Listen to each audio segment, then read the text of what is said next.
This week's video is sponsored by PCB Way. When I found two identical pill-shaped pieces of plastic, I knew I had to make a UFO diorama. Welcome to Cut. The idea for this build came from these two pieces which, back to back, formed that classic TIC-TAC UFO shape.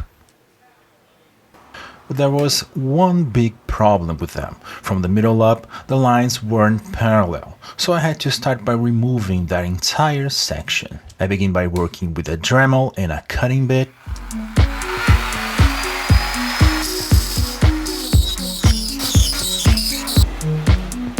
Then I drilled some holes in it. An extra bit of work with the Dremel. And then I pried off the remaining bits. It was a ton of work, but now I'm left with just the perfect ends of those pieces. And inside each one there was this neat little gear set, so I'm saving those. They might be useful somewhere down the line. Let me know in the comments if you know the name of this kind of thing and what they're used for.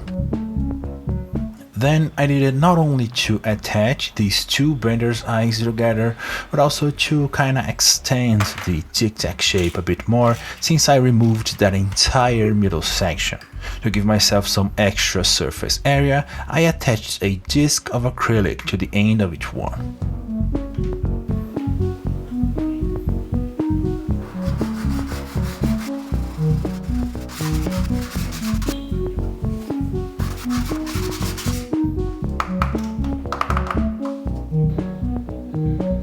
The fastest and simplest way to make that extension while maintaining the exact same diameter of the two shapes was by using a 3D printed tube, which I printed in half, so later I can work on the interior of the craft. Yes, it will have a detailed interior, and I'm even thinking of a cool narrative for it, but that's for the end of the video, so stick around. To build the interior of the craft, I went digging through my collection for some shapes and found one that was perfectly sized.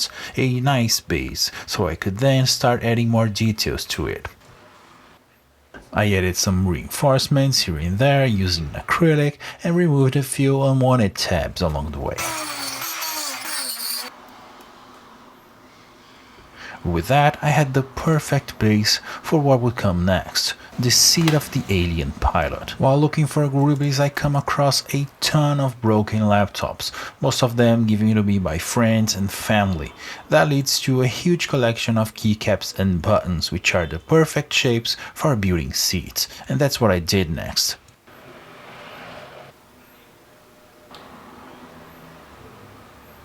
This is going to sit inside of the TIC-TAC UFO, so nobody will be able to see it from every angle, and that's why I'm just gluing them in place, not worrying too much about hiding the underside of the keycaps. To add one extra layer of detail, I grabbed some soft 2mm aluminum wire, which is super easy to bend and honestly really satisfying to work with. These were bent and attached to both sides of the seat. To take care of the gap where the capsule meets the 3D printed tube, I resorted to some CA glue mixed with some baby powder. And a whole lot of sanding.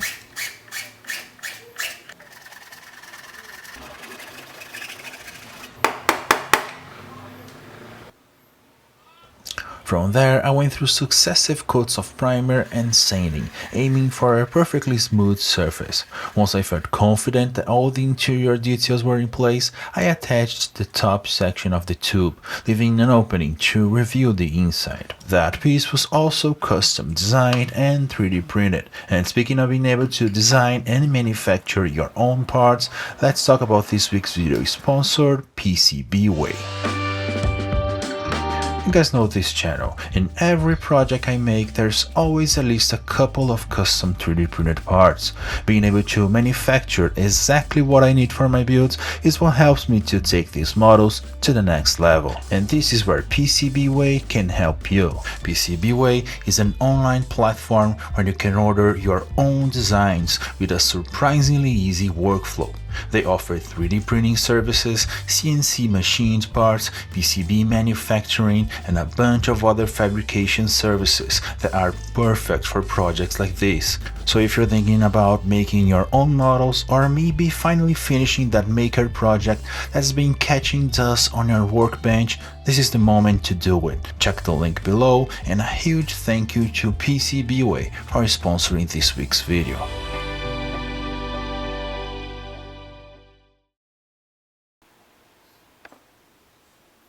The UFO received the final coat of primer, but this is supposed to be a diorama. I want to create an interesting scene around this UFO, so let's work on the base. With the size of the UFO, I settled on a diameter and traced it into a piece of wood. These right here are probably like the oldest pieces of acrylic I have in my collection from like 7 years ago. These are leftovers I found on the makerspace, and they're so beautiful that I decided to save them.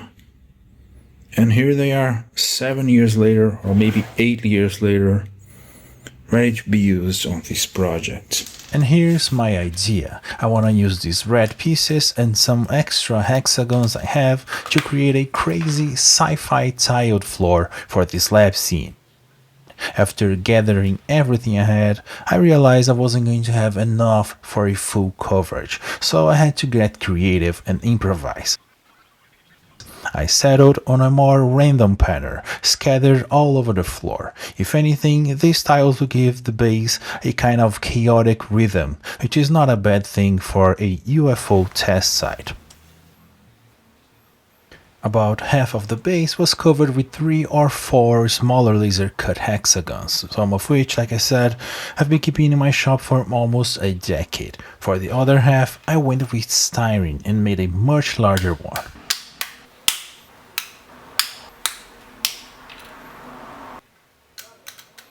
Just like with the other side, these tiles were glued down with CA glue in a random pattern. This is the side where I knew I was going to put a human figure later. Okay, so now let's cut this circle on the bandsaw.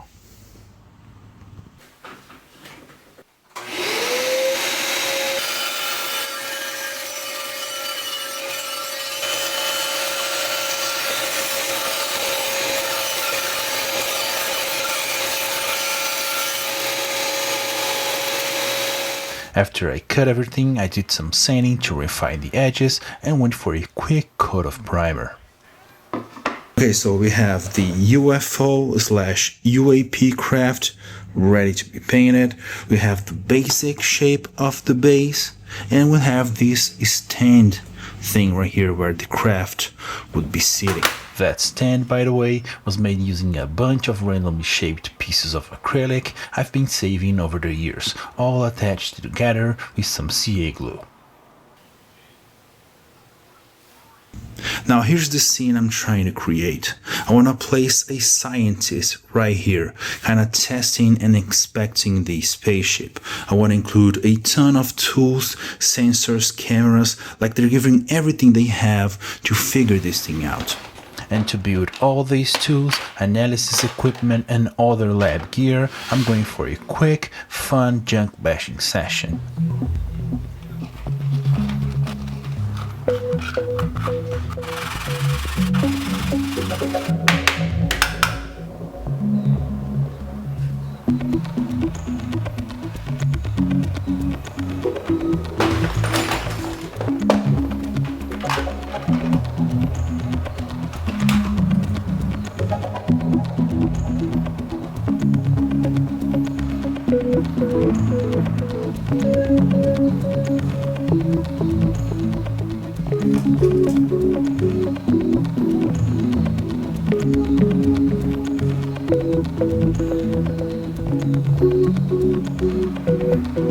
This first one is like a small supercomputer, which will receive all of the data from the tools and sensors. The second piece of lab equipment I'll build using the shell of a small tape measure. It'll be like the cable organizer for this messy lab. As I often do, all pieces received some sanding where they're going to be attached. Just like with this supercomputer, I'm adding a small foot stand, this time using a rounded rectangle of acrylic. Then I added some extra detail shapes on both sides made from 1mm acrylic that I reclaimed from some broken laptop screens and cut on a laser cutter on a public makerspace. Then I added a couple of small buttons for the input and output ports, and this one is now ready for the primer. The last thing I'll add are these really good looking arms that I resin printed for a past project. Let me know in the comments if you know which one I'm talking about. They ended up looking like a kind of retro ray gun thing, and I absolutely love it. Okay, so obviously this is not the final figure. The definitive one is being printed right now on my Bambu Lab. But I don't like wasting time, so I'm gonna go ahead and start painting this thing. I want to include a ton of details and wires going all around the base, so there's a lot of work to be done, so let's jump right into it. For the craft, I simply covered the interior, which I wanted to keep in primer gray using a piece of sandpaper. I then applied a glossy metallic black spray paint and lightly sanded to help with the adhesion before adding the next color, a light metallic acrylic paint.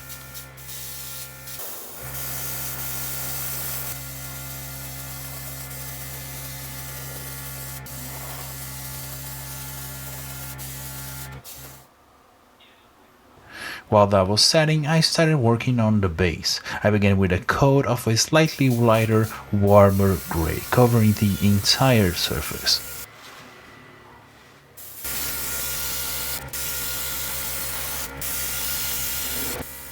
I then finished it off with a shadow right where the UFO and the lab equipment would be.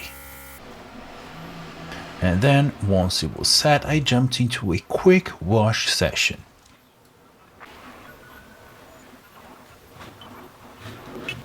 Then, to add to the chaos, I felt the base needed some warmer, lighter tones, so I hand painted some of the tiles with this super light, warm gray.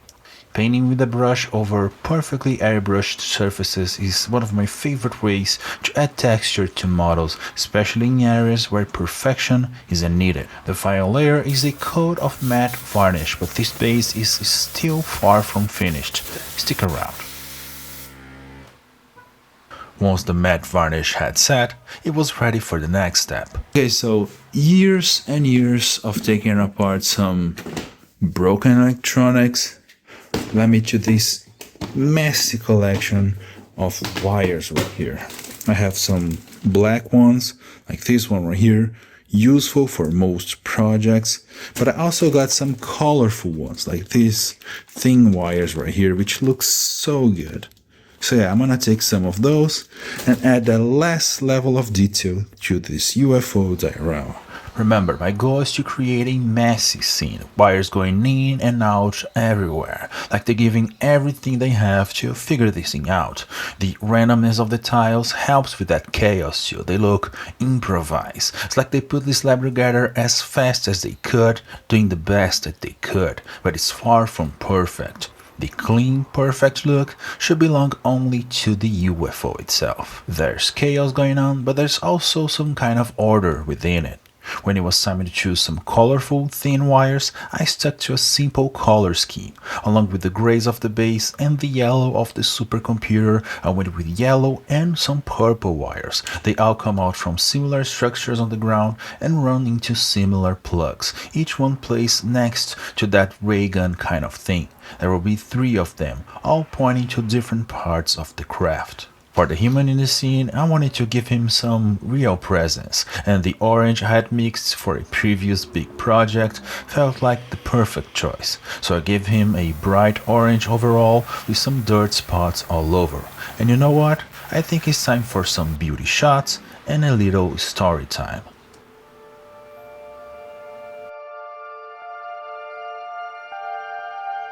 When they first found this craft sitting in a field, they thought it was a ball of energy, so intense it reflected the sun. Moving it to a secret lab was a puzzle. In certain directions it seemed impossible to move, while in others it weighed almost nothing. Once they finally got it underground, its surface began to change, losing most of its mirror-like shine, and for months they tried getting inside of it, with no success. Only when a staff member tasked with helping dismantle the lab touched it with its bare hands that the surface began to morph, slowly revealing an opening. And even scarier than the shape-shifting metal was what they found inside, an empty seat. Guys, I really need you to hit the like button and hype this video, especially if you're watching it on mobile. It really helps the channel. Let me know down in the comments what you think, and as always, thanks for watching.